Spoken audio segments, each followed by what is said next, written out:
তৃতীয় ওয়ানডেতে ১৭৯ রানের বড় জয়। এর মধ্য দিয়েই ওয়েস্ট ইন্ডিজের বিপক্ষে ২-১ ব্যবধানে সিরিজ জিতে নিয়েছে বাংলাদেশ। মিরপুরের মাঠে এই জয় শুধু পরিসংখ্যান নয়, এটা আত্মবিশ্বাস ফেরানোরও গল্প।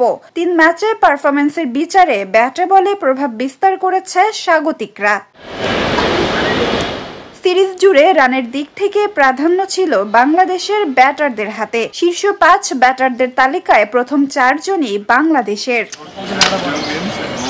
তালিকার ১ নম্বরে সৌম্য সরকার। সিরিজে ১৪০ রান করেছেন ৪৬ গড়ে। প্রথম ম্যাচে ব্যর্থ, দ্বিতীয় ম্যাচে ধীরস্থির রান, আর শেষ ম্যাচে ব্যাট হাতে আগ্রাসী সৌম্য পুরো সিরিজে দলকে এনে দিয়েছেন শক্ত ভিত। দ্বিতীয় স্থানে নাজমুল হোসেন শান্ত। তার সংগ্রহ ৯১ রান, গড় ৩০।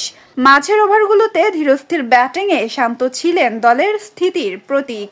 একই সংখ্যক রান করেছেন তাওহিদ হৃদয়ও। তার স্ট্রাইক রেট ছিল শান্তর চেয়ে কিছুটা কম।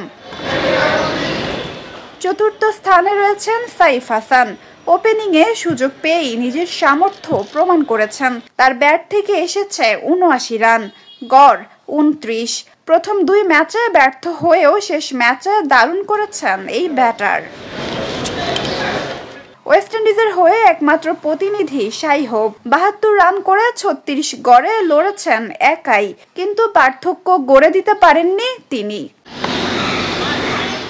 বোলিংয়ে দাপট ছিল আরও স্পষ্ট।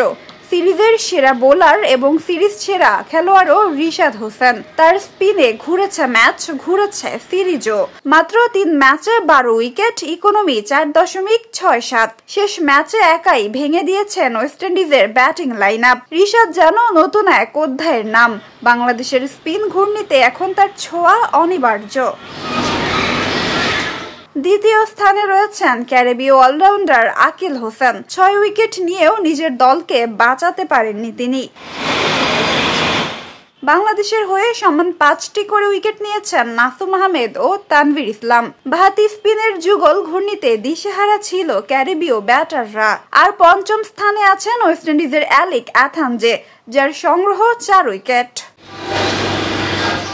পুরো সিরিজ জুড়ে মাঠে ছিল একটাই সুর, বাংলাদেশের নিয়ন্ত্রণ। ব্যাটে ধার, বলে নিখুঁততা। সব মিলিয়ে এই সিরিজে দেখা গেছে এক নতুন আত্মবিশ্বাসী বাংলাদেশ দলকে। শেষ ম্যাচের পর তাই দর্শক, সতীর্থ আর প্রতিপক্ষ সবাই এক বাক্যে বলছে, এই সিরিজ ছিল রিশাদের, এই জয় ছিল দলের। নাজিফা তাসনিম, ক্রিকেট ৯৭।